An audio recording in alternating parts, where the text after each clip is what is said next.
Hello everybody, this is Anubhav Mishra and I welcome you all to our YouTube channel Edua। Friends, आज आप लोगों के साथ में एक काफ़ी अच्छी वैकेंसी शेयर करने जा रहा हूँ। ये थोड़ी सी अनकन्वेंशनल वैकेंसी है जो कि हर कोई शायद एलिजिबल नहीं होगा, लेकिन जो लोग 30 इयर्स का जो एज ग्रुप है उसको क्रॉस कर चुके हैं, ठीक है ना, ये जो लोग 30 इयर्स का एज ग्रुप जो क्रॉस कर चुके हैं या फिर 30 इयर्स के नीचे हैं वो भी यहाँ पे अप्लाई कर सकते हैं। बट पर्टिकुलरली जो लोग अब बहुत ज़्यादा एग्जाम्स के लिए एलिजिबल नहीं है, गवर्नमेंट एग्जाम्स के लिए एलिजिबल नहीं है, okay, they are already working somewhere, वो लोग प्राइवेट जॉब कहीं ना कहीं काम कर रहे हैं, दे आर ऑलरेडी वर्किंग, चाहे प्राइवेट में हो चाहे गवर्नमेंट सेक्टर में हो, कहीं भी हो, दे आर ऑलरेडी वर्किंग, यानी उनके पास में कुछ वर्किंग एक्सपीरियंस है। ये वैकेंसी उन लोगों के लिए है। देखिए फ्रेंड्स, बहुत सारे ग्रेजुएट्स आज की डेट में ऐसे हैं जिनके पास में एक अच्छी एम्प्लॉयमेंट अपॉर्चुनिटी नहीं है। वो लोग कहीं जॉब भी कर रहे होंगे लेकिन अपनी क्वालिफिकेशन के हिसाब से उनको अपॉर्चुनिटी नहीं मिली होगी शायद, है ना। बहुत सारे लोग हैं एंड बहुत सारे लोग ऐसे भी हैं जो कोविड के पहले, जो कोरोना का पैंडेमिक का जो एरिया है, इसका जो टाइम है, इसके आने के पहले का जो समय था, इसमें उनके पास अच्छे जॉब्स थे, they were working in good corporations, अच्छी कंपनीज में थे। लेकिन ये जो पैंडेमिक का जब टाइम आया तो इसमें उन लोगों ने अपना जॉब लूज कर दिया। लेकिन उनके पास में एक्सपीरियंस है और आज शायद वो लोग काम कर भी रहे हैं या फिर कुछ लोग जॉब सर्च कर रहे हैं। तो ये जो अपॉर्चुनिटी आज मैं आपके साथ डिस्कस कर रहा हूँ, ये उन लोगों के लिए है जिनके पास एक्सपीरियंस है एंड दे आर वर्किंग और इन सर्च ऑफ वर्क। तो वो लोग यहाँ पे जरूर अप्लाई करें, बिकॉज यहाँ पे जो आज हम वैकेंसी की बात करें, यहाँ पे हमको वर्क एक्सपीरियंस रिक्वायर्ड है, ठीक है। तो इसीलिए अगर आप फ्रेश ग्रेजुएट हो, अभी ग्रेजुएशन कंप्लीट की है या फिर करने जा रहे हो, तो आपके लिए ये आज का वीडियो नहीं होगा। लेकिन जो लोग ऑलरेडी ग्रेजुएशन कर चुके हैं, ऑलरेडी उन्होंने कहीं पे 2-4 साल काम कर रखा है, उनके पास वर्क एक्सपीरियंस है, तो उनके लिए बहुत अच्छी अपॉर्चुनिटी है अगर वो गवर्नमेंट सेक्टर में जाना चाहते हैं। तो फ्रेंड, जैसे कि आप लोग देख रहे होगे आपकी स्क्रीन पे, ये नापकॉन्स, ये एक ऑर्गेनाइजेशन है जो कि नाबार्ड, जो आपकी नेशनल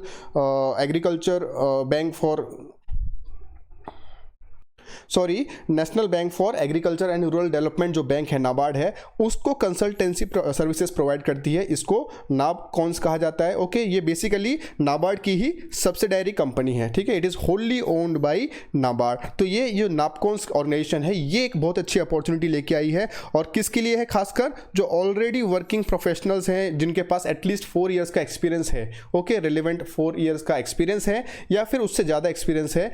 ऐसे ग्रेजुएट जो फ्रेश ग्रेजुएट नहीं है, जिनके पास वर्किंग एक्सपीरियंस है, वो लोग यहाँ पे अप्लाई कर सकते हैं। एक अच्छी बात यह है कि यहाँ पे जो एज क्राइटेरिया है, it is between 35 to 45 years, यानी कि आप 35 ईयर्स तक के हैं तो भी आप एलिजिबल हैं। कुछ पोस्ट 45 ईयर्स की एज तक को भी एलिजिबिलिटी क्राइटेरिया में रखती हैं। तो आज हम इन सभी पोस्ट के बारे में डिस्कस करेंगे।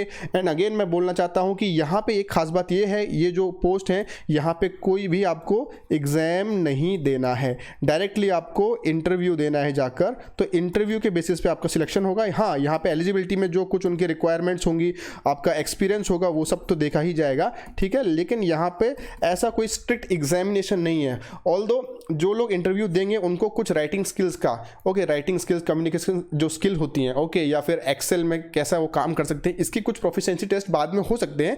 लेकिन एज सच, जैसे कि आप बैंकिंग एग्जाम के लिए जाते हो या फिर स्टेट सर्विसेज या यूपीएससी सिविल सर्विस के लिए जाते हो, तो ऐसा इलेबोरेट कोई फिक्स्ड ऑनलाइन या फिर रिटन एग्जाम यहाँ पे कंडक्ट नहीं होगा। सिर्फ आपके पास एक्सपीरियंस होना चाहिए और आप इसके लिए एलिजिबल हो जाओगे, आप यहाँ पे अप्लाई कर सकते हो। तो आइए फ्रेंड्स, अब हम देखते हैं डिटेल में यहाँ पे जो वैकेंसी आई है किस तरह से है, क्या क्या अपॉर्चुनिटीज़ हैं और कौन कौन लोग यहाँ पे अप्लाई कर सकते हैं। तो सबसे पहले जैसे कि हम बात कर रहे हैं नाबकॉन्स की, तो ये ऑर्गेनाइजेशन क्या है?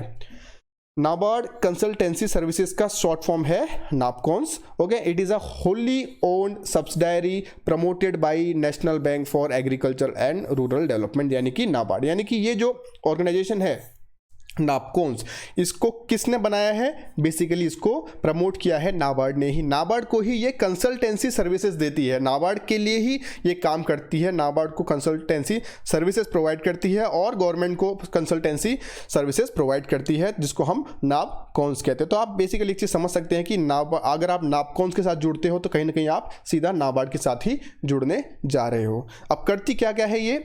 It is engaged in providing consultancy in all spheres of agriculture, rural development and allied areas. देखिए, जो नाबार्ड है, okay, national Bank for Agriculture and rural development, उसका काम क्या है, वो हमारी कंट्री में जो एग्रीकल्चर का जो एरिया है, ओके, या फिर रूरल डेवलपमेंट, इसके लिए काम करती है। यानी कि एग्रीकल्चर और रूरल डेवलपमेंट के एरिया में नाबार्ड काम करती है। तो बस उसी एरिया में कंसल्टेंसी सर्विसेज प्रोवाइड करने के लिए नाबार्ड ने नापकॉन्स को बनाया। NAPCONS leverages on the core competency of NABARD in the areas of agriculture and rural development, especially multidisciplinary projects, banking, institutional development, infrastructure, training etc. internalized for more than 2 decades। यानी कम से कम अभी इसको 20 साल से ऊपर हो गए हैं नापकॉन्स को काम करते हुए। और नापकॉन्स किस किस फील्ड में काम कर रही है, एग्रीकल्चर और रूरल डेवलपमेंट के फील्ड में काम कर रही है। ओके, वो अपनी सर्विसेज मल्टी डिसिप्लिनरी जो प्रोजेक्ट्स गवर्नमेंट के आते हैं उनको एस्टेब्लिश करने में दे रही है, बैंकिंग के प्रोजेक्ट्स में काम कर रही है, इंस्टीट्यूशनल डेवलपमेंट में काम कर रही है, इंफ्रास्ट्रक्चर डेवलपमेंट में काम कर रही है, ट्रेनिंग प्रोवाइड कर रही है रूरल डेवलपमेंट के लिए। ओके, तो ये सब काम कर रही है। लगभग तकरीबन 20 सालों से नापकॉन्स इन फील्ड में काम कर रही है। एंड यहाँ पे जो आप बैंकिंग देख रहे हो, तो बेसिकली ये जो रूरल जो डेवलपमेंट के लिए जो लोन्स वगैरह होते हैं ना, तो इसकी फील्ड में भी काम कर रही है नापकॉन्स। और बहुत ही अच्छी अपॉर्चुनिटी इसलिए फ्रेंड्स की, देखिए अगर आपको इच्छा अगर आपकी थी कि आपको नाबार्ड में जाना है, नाबार्ड बैंक ज्वाइन करनी है, लेकिन किसी कारण आप ज्वाइन नहीं कर सके, तो अगेन ये और एक आपके सामने मौका है कि आप नापकॉन्स के थ्रू भी नाबार्ड के लिए काम कर सकते हो। और फ्यूचर बहुत ब्राइट है। बिकॉज देखिए ये जो जॉब जिसकी आज हम बात कर रहे हैं, these are not permanent job, मतलब आज की डेट में ये परमानेंट नहीं है, आगे मैं आपको बताऊंगा डिटेल में। लेकिन अगर आप किसी भी ऐसी गवर्नमेंट ऑर्गेनाइजेशन के साथ काम कर लेते हो, आपके पास में एक्सपीरियंस आ जाता है, तो आप फ्यूचर में गवर्नमेंट के जितने प्रोजेक्ट्स आते हैं वहाँ पे आप अप्लाई करने के लिए एलिजिबल हो जाते हो। जैसे कि आपने बहुत बार देखा होगा कि एग्रीकल्चर या रूरल डेवलपमेंट डिपार्टमेंट में असिस्टेंट डायरेक्टर्स की पोस्ट आती है ना, तो वहाँ पे जो असिस्टेंट डायरेक्टर हो गए या फिर डेप्यूटी डायरेक्टर हो गए, तो वहाँ पे अप्लाई करने के लिए आपके पास में एक्सपीरियंस मांगा जाता है। तो वो जो एक्सपीरियंस होता है ना, वो इसी तरह के जो गवर्नमेंट ऑर्गेनाइजेशंस हैं जहां पे डेवलपमेंट वर्क हो रहा है, इनमें अगर आपके पास एक्सपीरियंस है तो आप इजीली वहां पे अप्लाई कर सकते हो as compare to people who are having experience in different sectors. तो ये चीज़ कहीं ना कहीं बहुत इंपॉर्टेंट है कि हर आदमी को यहाँ पे अपॉर्चुनिटी नहीं मिलती इस तरह के ऑर्गेनाइजेशन में काम करने के लिए, लेकिन ये अपॉर्चुनिटी आप लोगों को मिल रही है। तो जो भी लोग 30-35 ईयर्स के बीच में हैं या फिर अप टू 45 ईयर्स वाले जो लोग हैं, वो भी यहाँ पे अगर एलिजिबिलिटी क्राइटेरिया में बैठते हैं और वो इन सर्च हैं कोई अच्छी अपॉर्चुनिटी के लिए, ओके, अगर जो लोग ऑलरेडी अच्छे जॉब में हैं देन वो लोग तो नहीं जाएंगे, लेकिन जो लोग पैंडेमिक के दौरान जिन्होंने अपना जॉब लूज कर दिया लेकिन उनके पास अच्छा वर्क एक्सपीरियंस है and they are in search of good job, तो उनके लिए एक बहुत ही गोल्डन अपॉर्चुनिटी है, राइट। तो हमने देख लिया कि ये जो नापकॉन्स जो ऑर्गेनाइजेशन है वो क्या है, बेसिकली वो नाबार्ड का एक हिस्सा है, नाबार्ड के लिए ही अपनी कंसल्टेंसी सर्विसेज देती है, राइट। चलिए आगे बढ़ते हैं। अब देखते हैं कि ये वैकेंसी किसके लिए है, फॉर हुम दिस वैकेंसी इज। सो देखिए, अगर आप ये जो नोटिफिकेशन देखेंगे नापकॉन्स की वेबसाइट पे, तो आपको वहाँ पे मालूम पड़ेगा कि the requirement of project based contract staff for execution of DDU GKY projects. DDU मतलब दीन दयाल उपाध्याय ग्रामीण कौशल्य योजना इन कर्नाटका, राइट। यानी कि गवर्नमेंट की जो स्कीम है दीन दयाल उपाध्याय ग्रामीण कौशल्य योजना, तो उसको एग्जीक्यूट करने के लिए जो प्रोजेक्ट चलाया जा रहा है उसके लिए कॉन्ट्रैक्चुअल स्टाफ की रिक्वायरमेंट है, ठीक है ना। यानी आप डायरेक्टली गवर्नमेंट ऑफ इंडिया के लिए ही काम करोगे, लेकिन कहाँ पे करोगे, आप नापकॉन्स में काम करोगे, यानी नाबार्ड की एक सब्सिडरी में काम करोगे, और आपकी जो सर्विसेज हैं वो दीनदयाल उपाध्याय ग्रामीण कौशल योजना को इम्प्लीमेंट एग्जीक्यूट करने के लिए इस्तेमाल की जाएंगी। और कहाँ पे होगा, ये सारी चीज़ें होंगी कर्नाटका में, ओके। बेसिकली आपकी जो लोकेशन होगी वो बेंगलोर होगी, राइट। तो अच्छी सिटी है, कोई इशू नहीं है, ठीक है। So NABARD consultancy services is a wholly owned company of NABARD and a leading consultancy organisation in the field of agriculture and rural development. NAPCONS as the technical support agency to Karnataka State Rural Livelihood Promotion Society। यानी जो NAPCONS है वो technical support agency है, किसके लिए, Karnataka state का जो rural livelihood promotion society है, यानी कि KSRLPS शॉर्ट फॉर्म है, Karnataka state rural livelihood promotion society. तो इसको टेक्निकल सपोर्ट एजेंसी का काम भी करती है NAPCONS for implementing placement linked skill training programme in Karnataka under DDU GKY, that is Deen Dayal Upadhyaya Grameen Kaushalya Yojana of ministry of rural development government of India.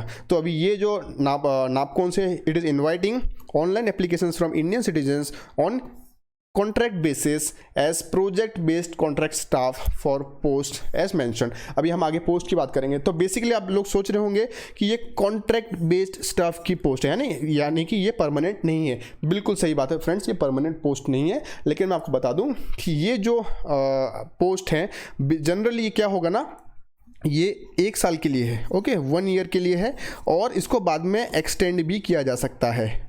1 year के लिए है, इसको बाद में एक्सटेंड भी किया जा सकता है, क्योंकि आप लोग पर्टिकुलरली किसी प्रोजेक्ट में काम करोगे, आप लोग को किसी पर्टिकुलर प्रोजेक्ट के लिए हायर किया जाएगा, ठीक है। तो जब तक ये प्रोजेक्ट कंप्लीट नहीं हो जाता तब तक तो आप लोग इसमें काम करने वाले हो, ठीक है।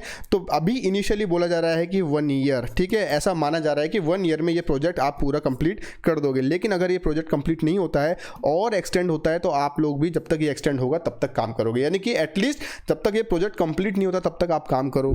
अब दूसरी चीज़ ये है कि अगर आपने बहुत अच्छे से यहाँ पे काम किया, आपकी सर्विसेज बहुत ज़्यादा अच्छी रही, आपकी परफॉर्मेंस बहुत आउटस्टैंडिंग रही, तो आपको यहीं से रेफरेंस के थ्रू जब और भी, देखिए भारत सरकार की तो बहुत सारी योजना आती रहती हैं, है ना, और रूरल डेवलपमेंट के ऊपर तो भारत सरकार बहुत ज़्यादा काम कर ही रही है, आपको मालूम है। तो कहीं ना कहीं बहुत सारे नए नए प्रोजेक्ट्स नाबार्ड को मिलते रहते हैं। तो नाबार्ड को जब नए प्रोजेक्ट्स मिलते हैं तो ऑब्वियस सी बात है कि नापकॉन कंसल्टेंसी सर्विसेज प्रोवाइड करेगी।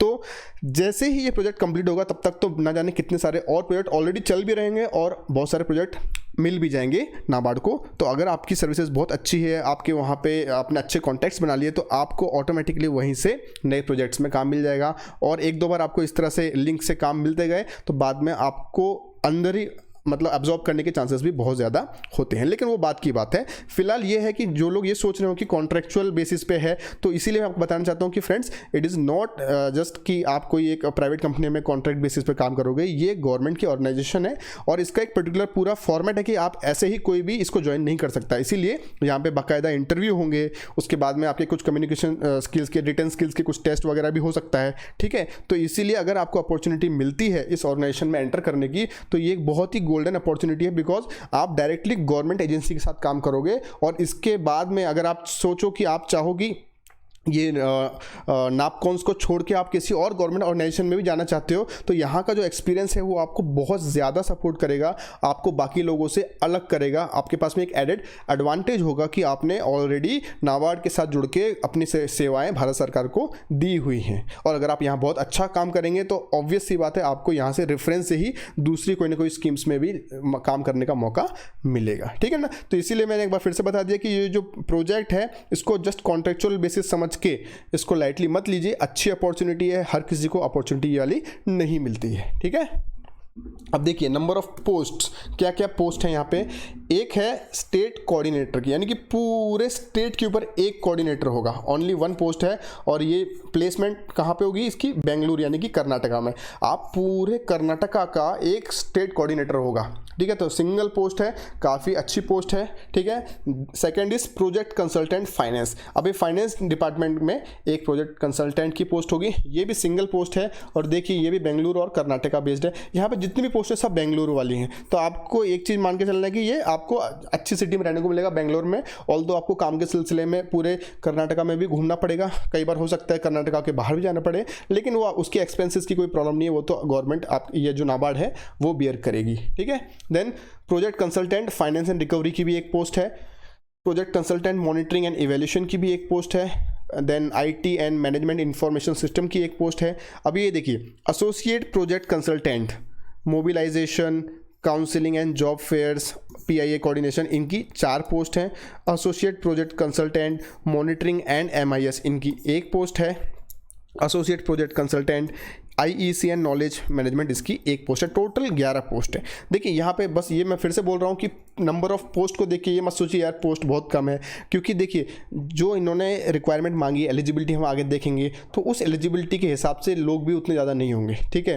तो अगर आप इस एलिजिबिलिटी क्राइटेरिया में फिट बैठ जाते हो, एक नंबर ऑफ ईयर्स का एक्सपीरियंस भी आपके पास है, तो चांसेस बहुत ज़्यादा हैं कि अगर आप अप्लाई करो, इंटरव्यू में अच्छा परफॉर्म करो, तो आपको यहाँ पे एक अच्छी अपॉर्चुनिटी जरूर मिलेगी, ठीक है ना। तो ये हमने एक ओवरव्यू देख लिया, हम 1 by 1 पोस्ट को देख लेते हैं।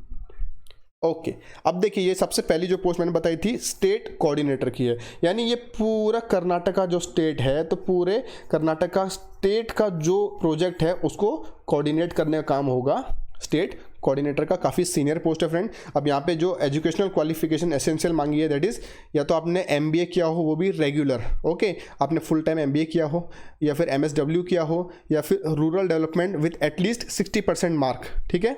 देन आपने रूरल डेवलपमेंट में कुछ कोर्स किया हो विद एटलीस्ट 60% मार्क्स, या फिर equivalent CGPA from reputed institute, ठीक है। तो आपके पास अगर ये क्वालिफिकेशन है, ठीक है, देन आप अप्लाई कर सकते हो। और the candidate should have excellent knowledge of MS office with proficiency in MS Excel and PowerPoint, यानी कि कैंडिडेट को MS ऑफिस अच्छे से आना चाहिए, उसे MS एक्सेल भी आना चाहिए और पावर पॉइंट भी आना चाहिए। तो आजकल मैं मानता हूँ बेसिक चीज़ें हो गई, ये हर किसी को आती ही है, अगर नहीं आती आप जल्दी से सीख भी सकते हो, कोई बड़ी बात नहीं है, ठीक है। तो ये अगर आपने MBA वगैरह किया है तो ये सारी चीज़ें आपको 100% आती होंगी। तो यहाँ पे जो एजुकेशनल क्वालिफिकेशन है, मुझे नहीं लगता कि कोई बहुत बड़ी क्वालिफिकेशन मांगी है, ये अगर आपके पास है, और साथ में अगर आपके पास एक्सपीरियंस है, देखिए एसेंशियल एक्सपीरियंस में क्या मांगा है, मिनिमम एक्सपीरियंस ऑफ 10 ईयर्स, कम से कम देखिए यहाँ पे 10 साल का एक्सपीरियंस मांगा है। क्यों? बहुत बड़ी पोस्ट है ना, स्टेट कोऑर्डिनेटर, पूरे स्टेट के ऊपर आप कोऑर्डिनेशन करेंगे, इसलिए 10 साल का एक्सपीरियंस चाहिए। In the field of leadership roles, leadership roles में आपने काम किया हो 10 साल।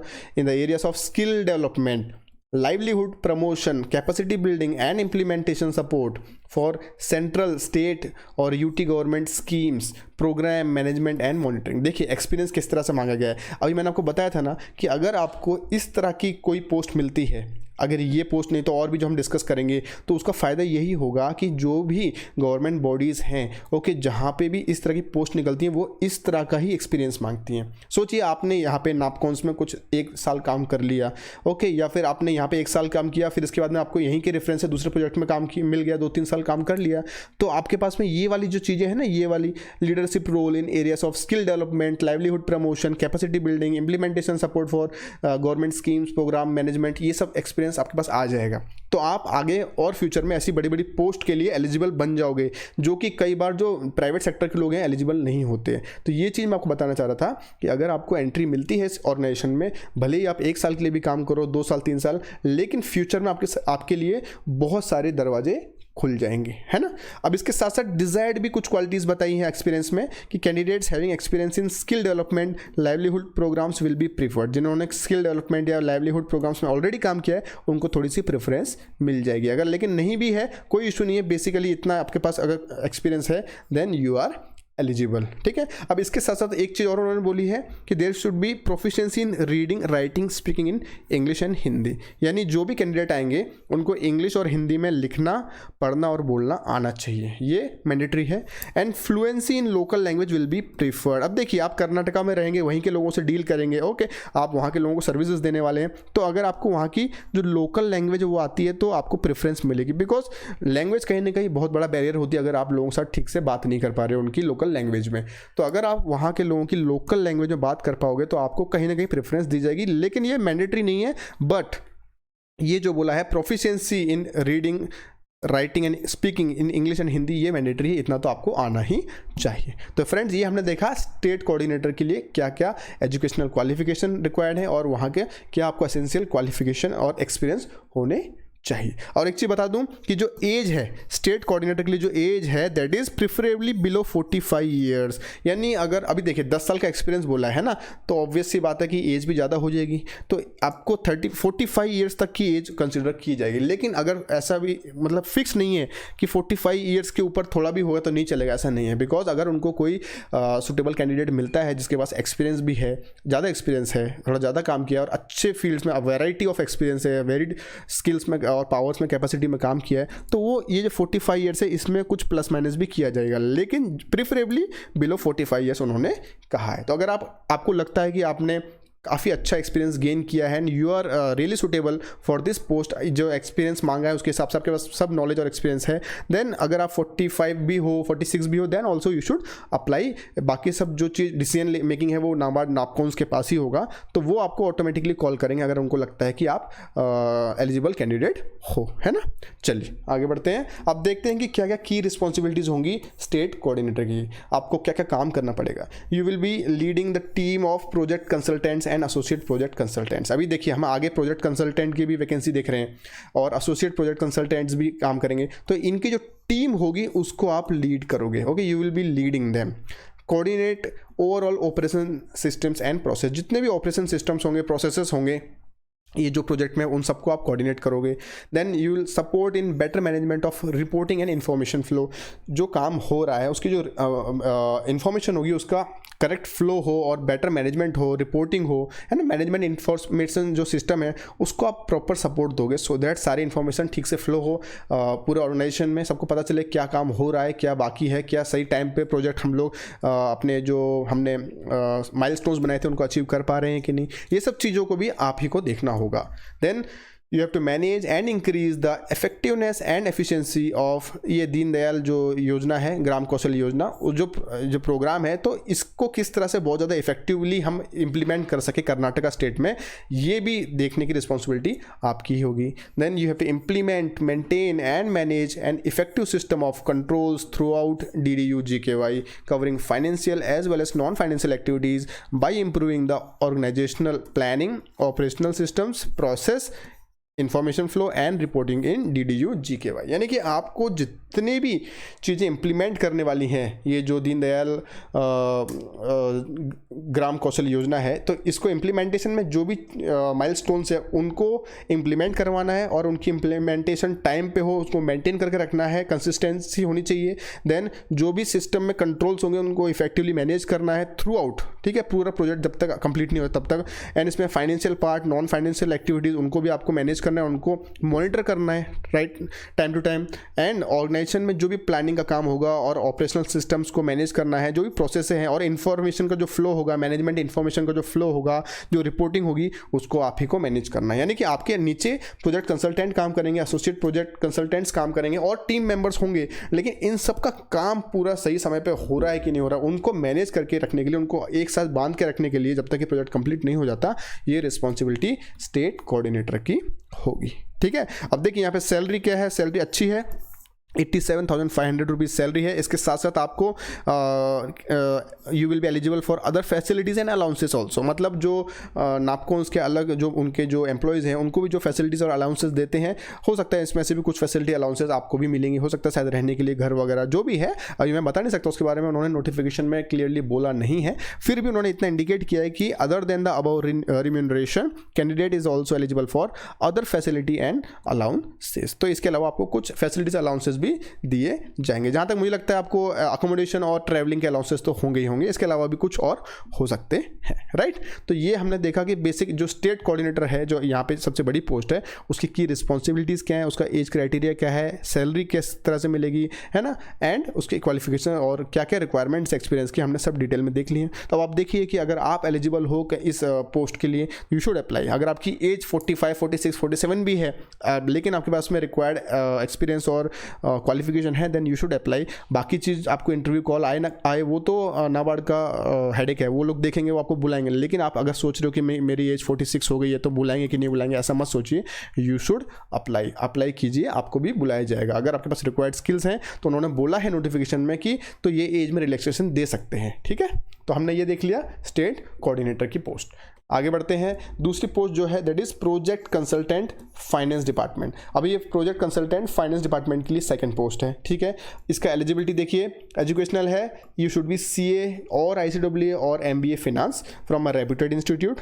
The candidate should have excellent knowledge of MS office with proficiency in MS Excel and PowerPoint. तो ये जो पार्ट है ये तो आजकल सबको होता ही है, नहीं है तो जल्दी से सीख लो। ठीक है, और बाकी आपके पास ये क्वालिफिकेशन होनी चाहिए तो आप इसके लिए एलिजिबल हो। और साथ ही साथ उन्होंने बोला है proficiency in reading, writing, speaking in English and Hindi, ये मैंडेटरी है। And fluency in local languages preferred, अगर आपके पास ये है then it is well and good, otherwise कोई प्रॉब्लम नहीं है, अगर इतना भी है तो आप अप्लाई कर सकते हो। अब देखिए एक्सपीरियंस कितना मांगा है, यहाँ पे बोला है मिनिमम 6 ईयर्स, वहाँ पहले हमने 10 साल का देखा था ना लास्ट पोस्ट में, यहाँ पे 6 ईयर्स का एक्सपीरियंस मांगा है इन अ प्रोजेक्ट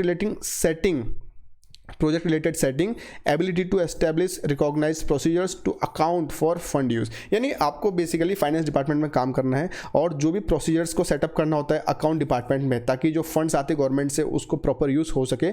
इस फील्ड में अगर आपने 6 साल तक काम किया है then you are eligible for this post. इसके साथ साथ डिजायर्ड क्या क्या मांगा है, candidates having experience in handling of audit, accounts of skill, livelihood, other projects will be preferred. यानी अगर आपने पहले भी इस तरह के किसी प्रोजेक्ट में काम किया है अकाउंट डिपार्टमेंट में, इस तरह के स्किल या लाइवलीहुड मैनेजमेंट प्रोजेक्ट्स में, तो आपको कहीं ना कहीं प्रेफरेंस दिया जाएगा। नहीं कि ये आपके पास नहीं है तो भी कोई इशू नहीं है, अगर इतना है देन यू कैन अप्लाई। ठीक है, अब यहाँ पे जो एज है ना, देखिए यहाँ पे प्रिफरेबली 35 ईयर्स से कम एज बोली गई है। लास्ट हमने पोस्ट देखी थी वहाँ 45 ईयर्स बोला था, बट यहाँ पे एज का क्राइटेरिया कम रखा गया है, you should B preferably below 35 years. लेकिन 35 ईयर्स भी है तो भी आप अप्लाई कर दीजिए। ठीक है, अब देखिए यहाँ पे रिस्पॉन्सिबिलिटीज़ क्या क्या होंगी आपके पास में।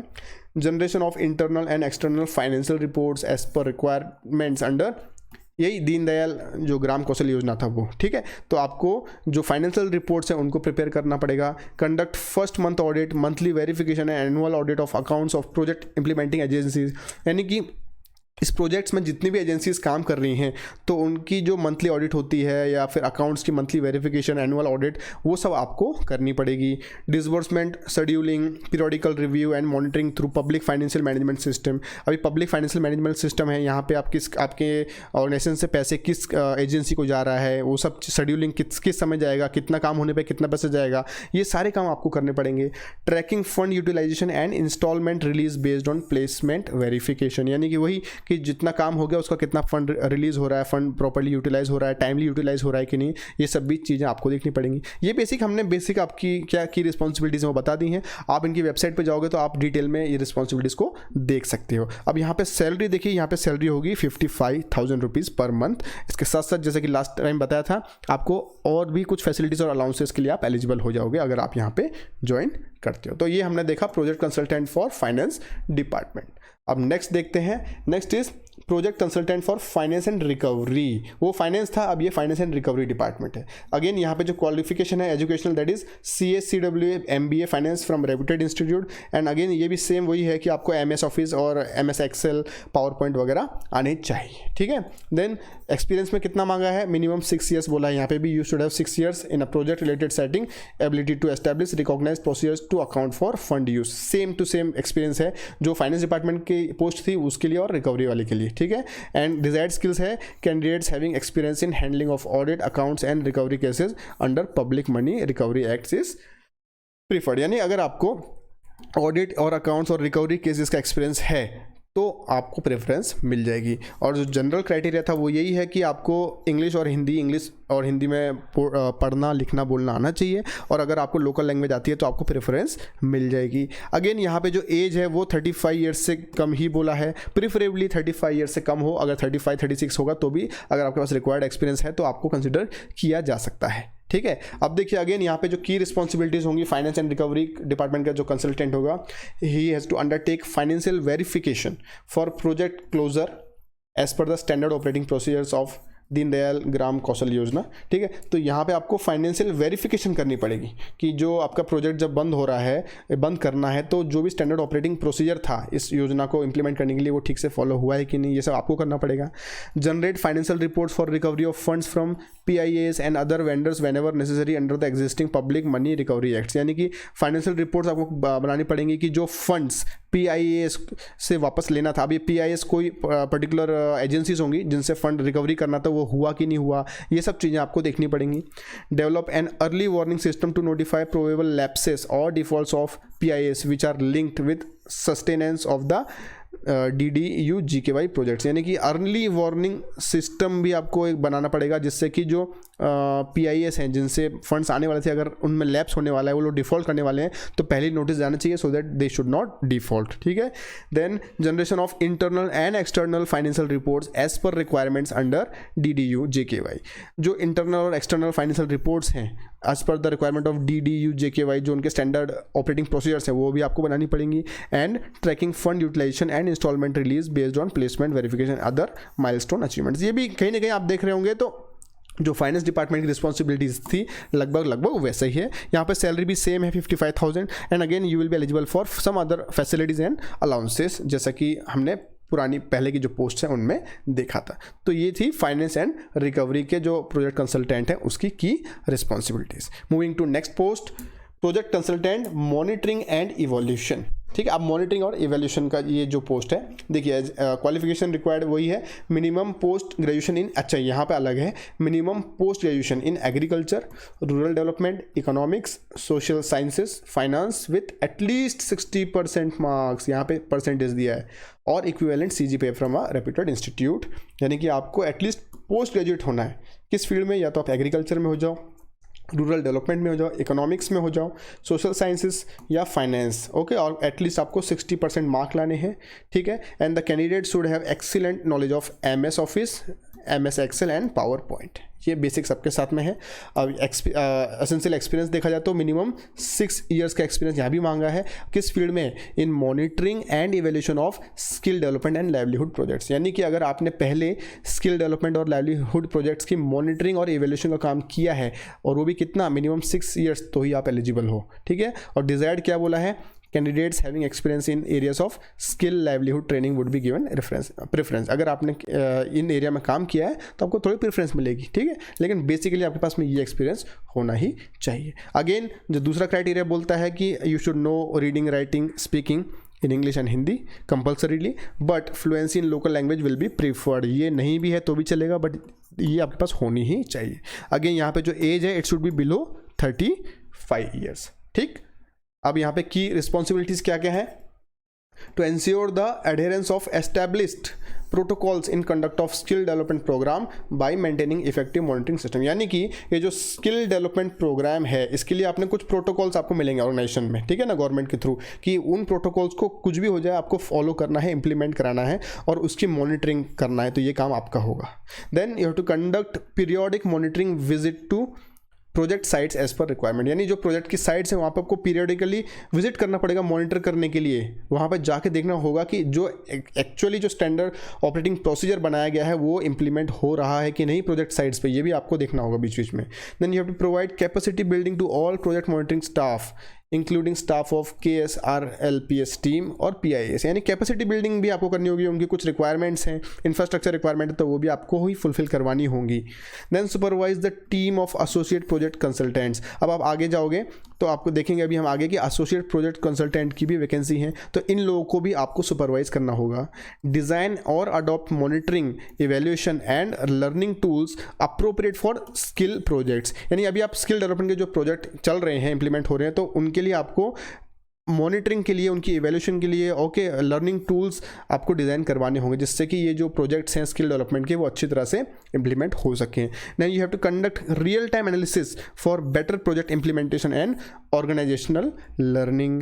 You have to assist in online monitoring and audit of the progress and outcomes of the projects. यानी कि आपको जो भी प्रोजेक्ट आप इंप्लीमेंट करवा रहे हो तो ऑनलाइन मॉनिटरिंग भी आपको करनी होगी और ऑडिट भी करनी होगी उनकी प्रोग्रेस की, कि कितना प्रोग्रेस हो गया है according to the plan, implementation सही से चल रहा है कि नहीं चल रहा है, कुछ सेटबैक्स तो नहीं आ रहे, अगर सेटबैक्स आए हैं तो उनके लिए हमने कुछ एक्शन लिए कि नहीं, ये सारा काम भी आपको देखना पड़ेगा।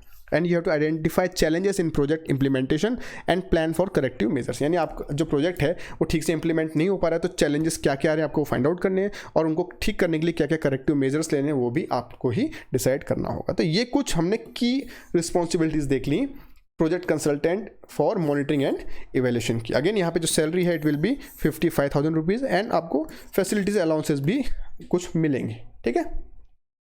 Okay, next is consultant IT and MIS मतलब मैनेजमेंट इंफॉर्मेशन सिस्टम। ओके, तो जो भी काम होता है उसके जो डेटा और स्टैटिस्टिक्स होते हैं उसको जब हम कहीं स्टोर करते हैं तो उसको मैनेजमेंट इंफॉर्मेशन सिस्टम कहते हैं, सो दैट आपका जो मैनेजमेंट है, टॉप लेवल जो लोग हैं, उनको इन्फॉर्मेशन आप दिखा सको, इतना काम हो गया है, इतना काम बाकी है, जो भी चीज़ चल रही है उसके स्टैटिस्टिक्स जो होते हैं उसको मैनेजमेंट इंफॉर्मेशन सिस्टम में डाला जाता है, ठीक है। तो यहाँ पर जो क्वालिफिकेशन है that is graduation, full time आपने BE या BTech किया हो एंड किस में, कंप्यूटर साइंस या फिर IT में किया हो, और full time masters in computer application, यानी या तो आपने BE BTech किया हो कंप्यूटर साइंस या IT में, या फिर आपने MCA किया हो विद एटलीस्ट 60% मार्क्स, ठीक है, और equivalent CGPA from a reputed institute, यानी कम से कम आपके पास 60% मार्क आपने स्कोर किए होने चाहिए। The candidate should have excellent knowledge of वही MS Office, MS Excel and PowerPoint, ठीक है। तो यहाँ पे ग्रेजुएशन, ये जो आपका क्वालिफिकेशन है ये थोड़ा डिफरेंट है, you should B BE BTech in computer science और IT, या फिर आपने MCA किया हो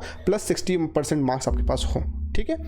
देन एसेंशियल एक्सपीरियंस कितना रिक्वायर्ड है, मिनिमम 6 ईयर्स, कम से कम यहाँ भी 6 ईयर्स का है, in a project related setting ability to establish recognise procedures to account for fund use. ठीक है, तो यहाँ पर भी आपको फंड यूज़ के लिए जो प्रोसीजर्स एस्टेब्लिश किए जाते हैं, अगर उसमें आपको 6 साल का एक्सपीरियंस ऐसे प्रोजेक्ट में, तो आप अप्लाई कर सकते हो। डिजायर्ड क्या है, candidates having experience in areas of handling MIS ERP systems of skill livelihood projects would be given preference. यानी स्किल लाइवलीहुड प्रोजेक्ट के अगर प्रोजेक्ट्स में आपने ERP सिस्टम्स पे काम किया है या फिर MIS हैंडलिंग की है तो भी आपको प्रेफरेंस दी जाएगी, है ना। और जनरल क्राइटेरिया क्या है, proficiency in reading writing speaking English and Hindi, ये कंपलसरी है, and fluency in local language will be preferred. अगर ये है तो और अच्छा होगा।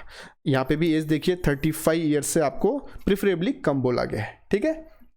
एंड इसका देखिए की रिस्पॉन्सिबिलिटीज क्या है, responsible for creating and managing the various databases required for Deendayal Upadhyay Gram Kaushal Yojana project performance monitoring. यानी आपको डेटाबेस तैयार करने हैं, ठीक है ना, किस लिए, जो आपका DDU GKY प्रोजेक्ट है उसकी परफॉर्मेंस मॉनिटरिंग के लिए आपको डेटाबेस तैयार करना है, उसको मैनेज करना है, ठीक है। Then develop and implement MIS policies to ensure data accuracy and security. यानी आपको कुछ MIS पॉलिसी बनानी पड़ेंगी जिससे कि डेटा एकदम एक्यूरेट स्टोर हो, जो आपके पास डेटा आ रहा है सही हो और वो सिक्योर्ड रहे। Then develop and maintain system plan including operational requirements as per the DTU GKY Deendayal Upadhyay Gram Kaushal Yojana standard operating procedures. You have to develop and maintain system plan including operational requirements, किसके लिए, जो ये DDU GKY योजना है उसके standard operating procedures के लिए। And conduct training on MIS activities to increase staff expertise. आपको MIS यानी कि मैनेजमेंट इन्फॉर्मेशन जो सिस्टम होता है, तो उसके लिए डेटा किस तरह से आपको लेना है, डेटा को किस तरह से मेंटेन करना है, किस तरह से डेटा को सिस्टम में डालना है, इसके लिए भी आपका जो स्टाफ होगा उसको ट्रेनिंग देनी पड़ेगी, सो दैट वो लोग इस चीज़ में एक्सपर्ट हो जाएं, उसमें गलतियाँ ना करें, एरर ना करें। Designing, monitoring, analysing and trouble shooting IT systems. अब जितने भी IT सिस्टम्स आप यहाँ पे यूज़ हो रहे होंगे उनको मॉनिटर करना, उनको एनालाइज करना, उसमें कुछ चेंजेस करके डिज़ाइन में चेंजेस कराना है, वो चेंजेस करना, कुछ इश्यूज आ रहे हैं तो उनको ट्रबल शूट करना, ठीक करना, ये काम भी आपका होगा। And ensure timely and accurate generation of MIS report. सबसे बड़ी बात है कि आपकी जो मैनेजमेंट इंफॉर्मेशन रिपोर्ट सिस्टम की जो रिपोर्ट्स हैं वो एकदम एक्यूरेट हों और टाइमली तैयार हों, ये काम भी आपकी रिस्पॉन्सिबिलिटी होगी। And identify and recommend improvements to establish procedures, forms and workflows. यानी कि जो वर्कफ्लोज हैं या फिर जो फॉर्म जिसमें आप डेटा इनपुट करते हो उसमें कुछ इंप्रूवमेंट करना है तो आपको वो भी सजेस्ट करना होगा। Prepare periodic report and make it available for all team for effective monitoring. यानी टाइमली आपको रिपोर्ट्स बनानी है और पूरी टीम के साथ में वो शेयर करनी, सो दैट सब लोग उसको समझ सकें और मॉनिटर कर सकें अपना काम कि हम लोग टाइम पे काम कर पा रहे हैं कि नहीं, हम लोग प्रोजेक्ट टाइम पे कंप्लीट कर पाएंगे कि नहीं, ठीक है, उसमें कुछ चेंजेस करने की जरूरत है कि नहीं, ये सब चीज़ें भी आपको जो आप रिपोर्ट्स बनाएंगे उसमें क्लियर हो जाएंगे। अगेन यहाँ पे जो सैलरी देखिए तो 55,000 रुपीज़ पर मंथ होगी and you will be eligible for some other facilities and allowance as per the NABCONS system, ठीक है। चलिए नेक्स्ट पोस्ट की तरफ बढ़ते हैं। एसोसिएट प्रोजेक्ट कंसल्टेंट, ये हमने जो देखे थे ना, जिसको आप लोग असिस्ट करेंगे, अगर आप बड़े पोस्ट पे हो तो आपके नीचे एसोसिएट प्रोजेक्ट कंसल्टेंट्स काम करेंगे। तो ये जो पहली पोस्ट है it is for mobilisation, counselling and job fairs, PIA coordination, ठीक है। तो associate project consultant in the field of mobilisation, counselling and job fairs, PIA coordination. अब इसका बेसिक क्वालिफिकेशन रिक्वायर्ड क्या है, any graduate with at least 55% marks और equivalent CGPA from reputed institutes. बस अगर आपके पास 55% मार्क्स आप ग्रेजुएट हो तो आप अप्लाई कर सकते हो। प्रिफरेबल क्या बोला है, candidates having masters degree in management, agriculture, economics, social science, engineering और एनी अदर रिलेटेड फील्ड्स, ठीक है। अगर ये आपने किया है तो आपको प्रेफरेंस मिल जाएगी। एंड आपको अगेन MS ऑफिस आना चाहिए, एक्सेल आना चाहिए और पावर पॉइंट आना चाहिए। अब एक्सपीरियंस यहाँ पर भी मांगा है, देखिए candidate with minimum 4 years experience, यहाँ पे सबसे कम एक्सपीरियंस है 4 years, ठीक है। एक्सपीरियंस पोस्ट क्वालिफिकेशन, यानी आपके ग्रेजुएशन के बाद में कम से कम 4 साल का एक्सपीरियंस होना चाहिए। कहाँ पे, in social mobilisation, field level coordination and monitoring in skill training programmes, rural development programmes, experience of web based monitoring. अगर आपने इन फील्ड में काम किया है 4 साल एटलीस्ट तो आप एलिजिबल हो। डिजायर्ड में बोला है candidates having experience in areas of social mobilisation, monitoring, counselling, organising job fairs, coordination with external agencies in skill livelihood related projects would be given preference तक। तो आपके पास अगर ये वाला एक्सपीरियंस है तो आपको कहीं ना कहीं प्रेफरेंस मिल जाएगी, लेकिन अगर ये नहीं भी है तो कोई इशू नहीं है। बेसिक एसेंशियल वाला जो एक्सपीरियंस है ये आपके पास होना चाहिए, ठीक है। अब यहाँ पे एक क्राइटेरिया बोला है कि proficiency in reading, writing and speaking in Kannada, ये आपको मैंडेटरी है। आपको कन्नड़ में पढ़ना, लिखना और बोलना आना चाहिए, क्योंकि आप एकदम से ग्राउंड लेवल पे, फील्ड लेवल में जाके काम करोगे तो अगर आपके पास लोकल लैंग्वेज की नॉलेज नहीं है तो आपको बहुत ज़्यादा दिक्कत आएगी। इसलिए आपको कन्नड़ लैंग्वेज आनी चाहिए, ये वहाँ पे मैंडेटरी हो जाता है। अगेन यहाँ पे जो एज है it should be below 35 years of age. Then आपकी की रिस्पॉन्सिबिलिटीज़ क्या होंगी? To support mobilisation and counselling of candidates for skill development courses, यानी कि जो रूरल एरियाज में जो लोग होंगे, कैंडिडेट्स होंगे, उनको स्किल डेवलपमेंट कोर्स करने के लिए तैयार करना, काउंसलिंग करना, उनको कन्विंस करना कि भाई आप ये स्किल डेवलपमेंट कोर्स करो, इससे आपको फ़ायदा होगा, लाइवलीहुड अर्न करने के लिए कहीं ना कहीं हेल्प करेगा, तो उनको तैयार करना और उनको ये कोर्स करवाना, ये आपका काम होगा। Enhance the pedagogical and communication skills of mobilizers and counselors so as to facilitate more effective dialogue with the candidates, यानी कि जो काउंसलर्स होंगे ओके या फिर मोबिलाइजर्स होंगे उनकी भी कम्युनिकेशन स्किल्स अच्छी बेहतर करवाना, उनको ट्रेनिंग देना, ये भी काम आपका होगा, क्योंकि वो लोग डायरेक्टली जाके कैंडिडेट से बात करने वाले हैं। Support for organising the job fairs, okay आप जो जॉब फेयर्स होंगे उनको ऑर्गेनाइज करने के लिए भी आपको सपोर्ट करना होगा। Work for involving stakeholders like ग्राम panchayat, block and district level officers and organisation for mobilization of candidates, support in counseling to candidates and parents of candidates, यानी कि जो ग्राम पंचायत है या ब्लॉक या डिस्ट्रिक्ट लेवल के ऑफिसर्स हैं उनके साथ में मिलकर आपको ये जो स्किल डेवलपमेंट के काम है उसको करवाना होगा, ठीक है। Then coordinate activities of existing PIAs by tracking their overall performance, आपको जो PIAs हैं उनकी परफॉर्मेंस भी देखनी होगी, ट्रैक करनी होगी। Then support to keep track records of individual candidates at the community level, अब जो इंडिविजुअल कैंडिडेट्स हैं जो लोग कोर्स करेंगे स्किल डेवलपमेंट का, तो उनके भी जो ट्रैक रिकॉर्ड्स है, किस तरह से वो प्रोग्रेस कर रहे हैं, वो भी आपको ट्रैक रिकॉर्ड्स देखने होंगे, उनको रखना होगा। Assist in undertaking project execution readiness, due diligence, inspections, monitoring of project, तो ये सारे के सारे काम आपको करने हैं, बहुत इंपॉर्टेंट काम है फ्रेंड्स। आपको अलग अलग जो ऑर्गेनाइजेशन है, अब आपको ग्राम पंचायत के साथ मिलकर काम करना होगा, block development officer, district level पे जो ऑफिसर्स हैं उनके साथ में मिलकर काम करना होगा, तो आपको काफ़ी अच्छा एक्सपोजर मिलेगा फ्यूचर में, ये आपको बहुत ज़्यादा हेल्पफुल होगा, है ना। लेकिन यहाँ पे एक्सपीरियंस कम मांगा है, ठीक है, और यहाँ पे इसलिए थोड़ी सैलरी भी आपको कहीं ना कहीं कम देखने को मिलती है, बट ठीक है 39,000 है, इतनी कुछ बुरी नहीं है, स्टार्टिंग में आपको ये अच्छी सैलरी है। साथ में आप भी यहाँ पे एलिजिबल रहेंगे for other facilities and allowances जो कि बाकी पोस्ट के लिए उन्होंने दिए, ठीक है। चलिए आगे बढ़ते हैं। नेक्स्ट है associate project consultant for monitoring and MIS। अब जो मॉनिटरिंग और MIS का डिपार्टमेंट होगा उसके लिए एसोसिएट प्रोजेक्ट कंसल्टेंट है, ठीक है। यहाँ पे भी देखिए क्वालिफिकेशन है ग्रेजुएट इन कंप्यूटर साइंस और IT विद एटलीस्ट 55% मार्क्स और इक्विवेलेंट CGPA एंड प्रीफर्ड बोला है candidates having masters degree in computer science और IT। अगर आपको मास्टर्स की डिग्री है आपके पास में तो आपको प्रेफरेंस दी जाएगी, बाकी आपको MS ऑफिस, एक्सेल और पावर पॉइंट तो आने ही चाहिए। अब एक्सपीरियंस की बात करें तो एसेंशियल जो मैंडेटरी है that is minimum 4 years of work experience post qualification in monitoring data management in development project. अगर आपने डेवलपमेंट प्रोजेक्ट्स में काम किया है, वहाँ पे मॉनिटरिंग और डेटा मैनेजमेंट डिपार्टमेंट में काम किया है 4 साल कम से कम, तो आप एलिजिबल हो, अप्लाई कर सकते हो। और डिजायर्ड में बोला है कि candidates having experience in areas of skill livelihood project would be given preference. Again यहाँ पे जो दूसरा क्राइटेरिया क्या बोलता है, proficiency in reading, writing, speaking, English, Hindi, ये मैंडेटरी है, and fluency in local language will be preferred. ये मैंडेटरी नहीं है बट प्रेफरेंस दी जाएगी। अगेन जो एज है वो it should be below 35 years, ठीक है। अब रिस्पॉन्सिबिलिटीज देखिए, design various formats, templates, dashboards etcetera for comprehensive monitoring of the programme, यानी जो प्रोग्राम आप इम्प्लीमेंट कर रहे हो उसको कॉम्प्रिहेंसिव मॉनिटरिंग का काम आपका होगा। To assist in development and implementation of frameworks for quality assurance in infrastructure, trainers and curriculum etc. यानी कि जो भी स्किल डेवलपमेंट के प्रोग्राम होंगे उसमें जो ट्रेनर्स हैं वो उनको अच्छे से ट्रेन करना है और उनका जो ट्रेनिंग जो दे रहे हैं वो एकदम अच्छी क्वालिटी की हो, ठीक है। करिकुलम सही है कि नहीं, उसको मॉडिफाई करना है क्या, वो उसको आपको करवाना है, मतलब टोटल जो क्वालिटी अश्योरेंस का काम होगा वो भी आपको ही देखना होगा।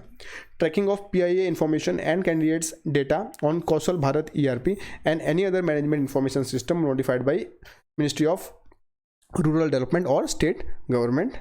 develop an understanding of the IT platforms of DDU-GKY among all stakeholders and provide support as necessary। यानी कि ये जो आपका जो प्रोजेक्ट होगा इसमें जितने लोग काम करेंगे उन सबको ये जो दीनदयाल उपाध्याय ग्राम कौशल योजना का जो IT प्लेटफॉर्म है उसकी नॉलेज होनी चाहिए। लोगों को आपको एजुकेट करना होगा सो दैट वो अपनी तरफ से जब डेटा इनपुट करेंगे जो मैनेजमेंट इंफॉर्मेशन सिस्टम में तो उन्हें दिक्कत ना आए, ठीक है।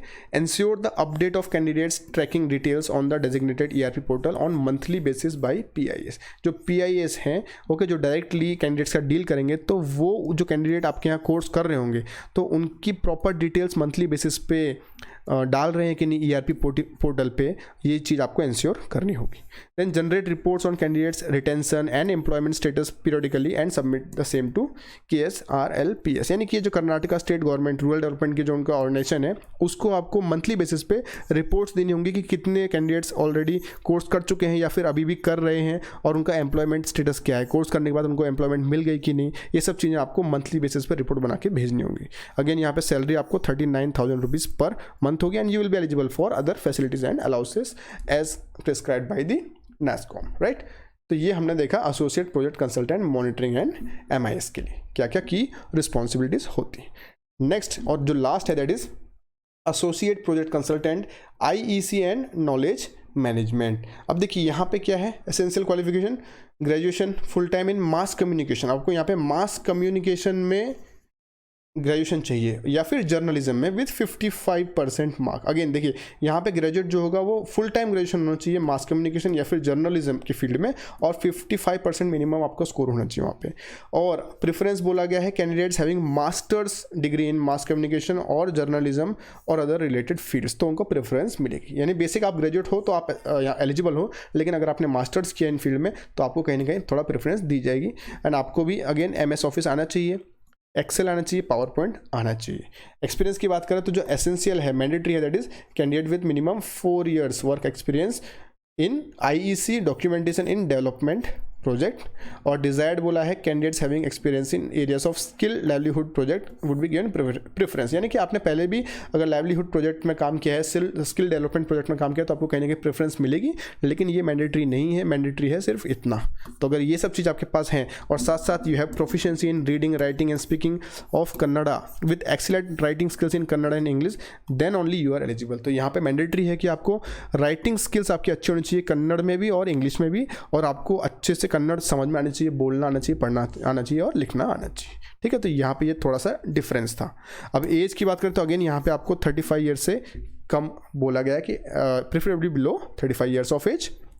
की रिस्पॉन्सिबिलिटीज क्या होंगी आपकी? डॉक्यूमेंट बेस्ड प्रैक्टिसेस, अच्छा document best practices and case studies during the implementation of this scheme in the state. यानी आपको डॉक्यूमेंटेशन बराबर देखना है और अच्छी प्रैक्टिस बेस्ट प्रैक्टिसेस मेंटेन करनी है डॉक्यूमेंटेशन की, और केस स्टडीज़ को मेंटेन करना है जब आप ये जो दीनदयाल ग्राम कौशल योजना को इम्प्लीमेंट करवाओगे स्टेट में।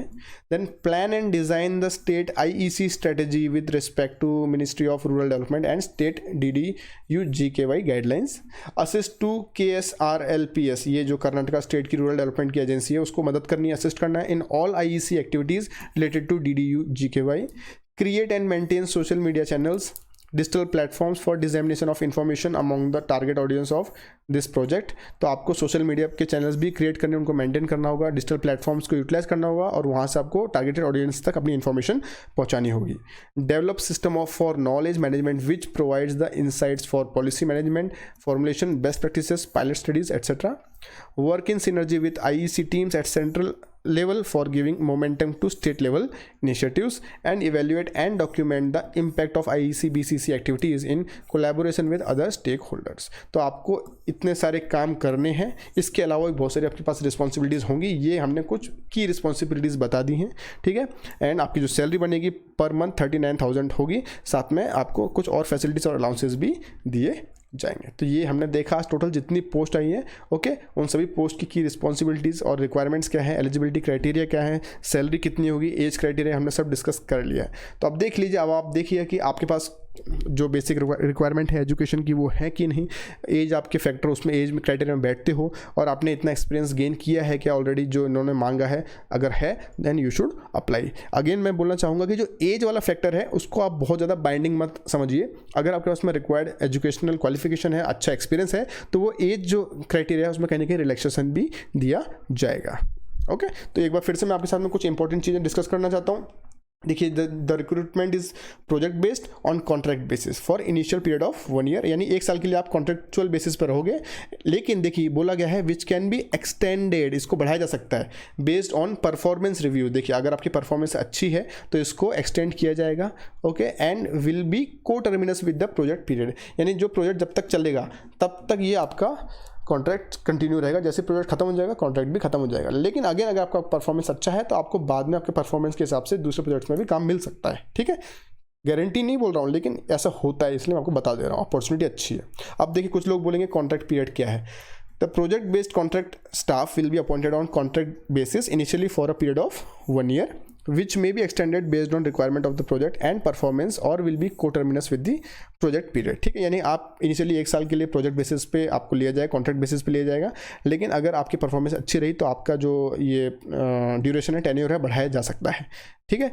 First 3 months will be probation and इसके बाद में during this 3 months NAPCONs shall have the right to terminate the services of individual without any notice period or assigning any reason। अगर आपने अच्छा परफॉर्मेंस नहीं दिया फर्स्ट 3 months में तो आपको निकाला भी जा सकता है, लेकिन उसके बाद में contract is terminable by giving 3 months notice period on either side. यानी कि अगर आपने 3 month स्टार्टिंग अच्छे से काम किया तो उसके बाद में अगर आपको NAPCONs निकालती भी है तो आपको एटलीस्ट वो 3 months का नोटिस पीरियड देगी। लेकिन हम ये सब चीज़ें क्यों सोच रहे हैं, हमको तो बस इतना समझना है कि अगर हम वहाँ पर एब्जॉर्ब हो जाते हैं, हम अपना बेस्ट देंगे सो दैट हमको इस प्रोजेक्ट में पूरा काम करने को मिले और इसके हमारी जो परफॉर्मेंस के बेसिस पे हमको और भी प्रोजेक्ट्स में अब्जॉर्ब किया जा सके, सो दैट हमारे पास एक अच्छा प्रोफाइल हम क्रिएट करेंगे एंड इससे हमको फ्यूचर में और भी गवर्नमेंट के जो कॉन्ट्रैक्ट से इस तरह के काम है वहाँ पे अपॉर्चुनिटी ज़रूर मिलेंगी और हो सकता है हमको आगे कोई एक परमानेंट अपॉर्चुनिटी भी मिल जाए अगर हमारे पास अच्छा खासा एक्सपीरियंस हो जाता है ना। तो ये मैं बताना चाहूँगा कि यहाँ पर अगर आप अप्लाई करना चाहते हो तो last date for submission of your online application is 15 October, ठीक है ना। तो जल्दी से अप्लाई कीजिए, अगर आप चाहते हो कि अप्लाई करना है यहाँ पे तो जल्दी अप्लाई कर दीजिए। बाद में फिर आप तैयारी कर लीजिएगा कि मुझे कैसे इंटरव्यू के लिए प्रिपेयर करना है, वो सब चीज़ें बाद में सोचिएगा, पहले आप अप्लाई कर दीजिए बिकॉज डेट बहुत नज़दीक है 15 अक्टूबर 2021, राइट। तो फ्रेंड्स आई होप आज जो मैंने आपसे डिस्कस किया है बहुत सारे लोगों के लिए ये चीज़ बहुत इंपॉर्टेंट होगी, क्योंकि देखिए पेंडेमिक का जो फेज़ आया है उस पर बहुत सारे अच्छे लोग जिन्होंने अच्छी क्वालिफिकेशन है, अच्छी जॉब में थे, ठीक है, वहाँ से फिर भी किसी न किसी कारण उन लोगों ने अपना जॉब लूज़ किया और अगर अभी वो लोग जॉब सर्च कर रहे हैं या फिर उनके पास ऑलरेडी जो दूसरा जॉब है लेकिन वो उतना अच्छा नहीं है, उनको पसंद नहीं आ रहा है, तो ये एक ब्राइट अपॉर्चुनिटी है। 15 अक्टूबर के पहले यहाँ पर आप इनकी वेबसाइट पर एक बार रजिस्टर कर दीजिए, ठीक है।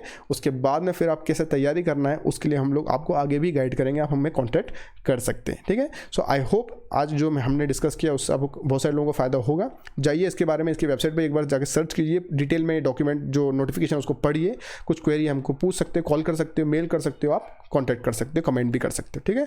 आई होप आज का सेशन फ्रूटफुल रहा होगा। Thank you so much for being with us, have a nice day.